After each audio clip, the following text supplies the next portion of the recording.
1 टका 2 टका कितना होता है?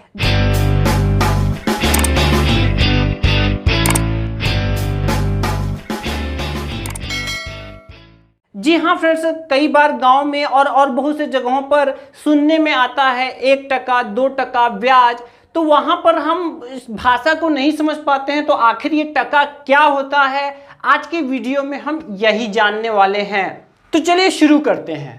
जी हाँ फ्रेंड्स, सबसे पहले तो हमें ये जानना जरूरी है कि ये टका क्या होता है। ठीक है, तो अगर मैं आपसे पूछूं कि भारत में भारतीय मुद्रा क्या है, भारतीय मुद्रा क्या है, तो भारतीय मुद्रा क्या है? भारतीय मुद्रा है रुपया। क्या है? भारतीय मुद्रा रुपया है। और इसका संकेत ये होता है जो कि ये डिसाइड कर दिया है आरबीआई के द्वारा। ठीक है, अब यहाँ पर देखिए क्या होता है। तो देखिए दोस्तों, जैसे यहाँ पर भारतीय मुद्रा रुपया होता है, तो इसी रुपये को बांग्ला भाषा में, किसमें? बांग्ला भाषा में कहा जाता है टका। किसको? रुपये को ही टका कहा जाता है। इसका मतलब अगर बांग्ला भाषा में अगर आपको कहा जाए, अगर आपको कहना हो 1 रुपया, अगर आपको कहना हो 1 रुपया, तो आप कहेंगे उसको क्या? 1 टका। क्या कहेंगे? 1 टका। ठीक है, तो आप टका को कुछ अलग मत समझिए, टका रुपया ही होता है। ठीक है, और ये बांग्ला भाषा में रुपये को टका कहा जाता है। ठीक है, आप समझ सकते हैं कि जैसे भारत है, इंडिया है, तो इंडिया में क्या होता है कि इंडिया में देखिए पंजाबी भी बोली जाती है, गुजराती भी बोली जाती है, सिंधी भी बोली जाती है, मराठी भी बोली जाती है, तमिल भी बोली जाती है, बहुत सारी भाषाएं यहाँ पर बोली जाती हैं। तो आप अब तक नोटों का लेन देन तो आपने बहुत बार किया होगा, लेकिन उसको ध्यान से आपने बहुत कम बार ही देखा होगा।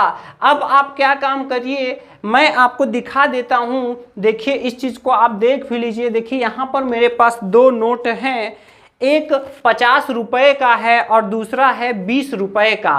तो कोई भी नोट हो आपके पास, जब आप उसको पलटेंगे तो देखिए ये रुपए तो भाई पूरे इंडिया में चल रहे हैं। जो सरकार ने नोट जारी कर दिया है वो तो हर स्टेट में चलेगा, लेकिन हर स्टेट में हिंदी तो नहीं चलता है। तो कैसे समझेंगे?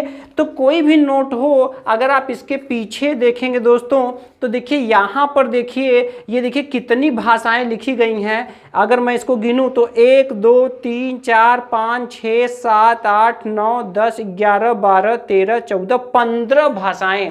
ये टोटल दोस्तों यहाँ आप देख सकते हैं कि यहाँ पर 15 भाषाओं में रुपया लिखा हुआ है। तो देखिए इसमें से जो सबसे ऊपर वाले के जो नीचे है, देखिए यहाँ पर जो सबसे दूसरे नंबर पे है वही है बांग्ला भाषा, और ये लिखा हुआ है 20 टका। क्या लिखा हुआ है?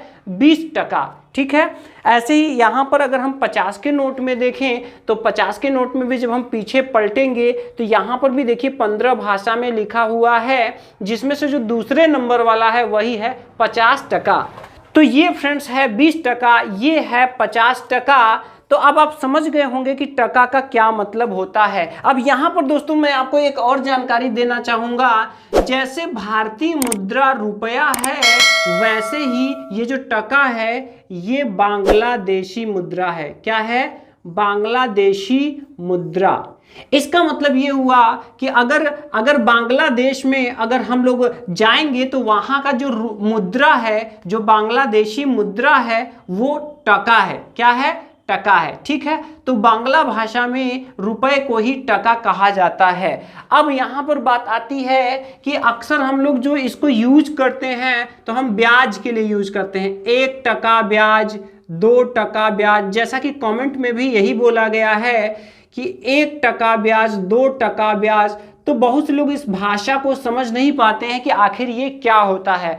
तो फ्रेंड्स यहाँ पर मैं आपको बताना चाहूँगा कि ये जो ब्याज होता है, ये ब्याज हमेशा 100 रुपए के हिसाब से होता है। कितने के हिसाब से होता है? ये 100 रुपए के हिसाब से होता है, यानी कि ये परसेंट में चलता है। किस में चलता है? जब भी बात की जाती है तो परसेंट में बात की जाती है। तो अब टका का मतलब तो आप समझ ही गए हैं, रुपए को ही टका कहा जाता है बांग्ला भाषा में। तो यहाँ पर 1 टका ब्याज, इसका मतलब आप समझ लीजिए, इसका मतलब 1 रुपया %।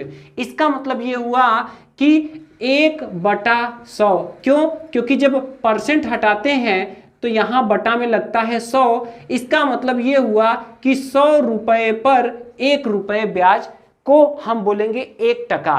इसका मतलब ये हुआ कि अगर कहीं पर 100 रुपए हमने लिया या दिया ब्याज के रूप में, तो उसका ब्याज कितना होगा? 1 टका होगा।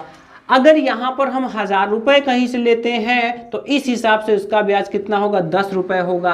क्या किया गया है? सिर्फ पीछे 0 बढ़ा दिया गया है। अगर हम 10,000 रुपए लेते हैं कहीं से और 1 टका ब्याज बोला जा रहा है, तो इसका मतलब कितना हो जाएगा? 100 रुपए हो जाएगा।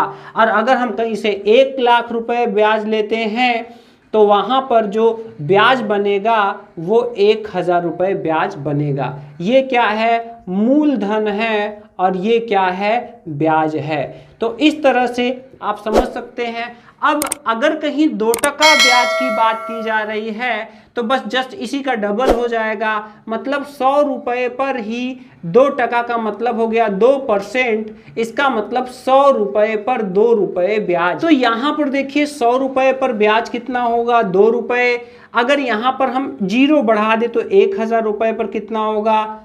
20 रुपये। जस्ट इसी का हमें सिर्फ डबल कर देना है। ये 10,000 पर कितना होगा? तो ये हो जाएगा 200 रुपये। और 1 लाख पर कितना हो जाएगा? ये हो जाएगा 2000 रुपये।